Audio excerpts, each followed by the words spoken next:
Hi friends, ఈరోజు నేను సికింద్రాబాద్ నుంచి నారాయణాద్రి ఎక్స్ప్రెస్లో తిరుపతి వెళ్తున్నాను. Evening 6 o'clock friends. నా ట్రైన్ మార్నింగ్ 6:30కి డ్రాప్ చేసింది ఫ్రెండ్స్. అసలు ఒక హాఫ్ అన్ అవర్ లేట్ నడిచింది ఫ్రెండ్స్ ట్రైన్.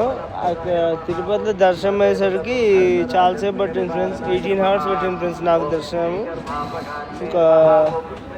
ఇంకా ముందు ముందు ఈ అప్డేట్స్ నెక్స్ట్ షార్ట్లో ఇస్తాను ఫ్రెండ్స్. ముందు చెప్తాను ఫ్రెండ్స్ అన్నీ.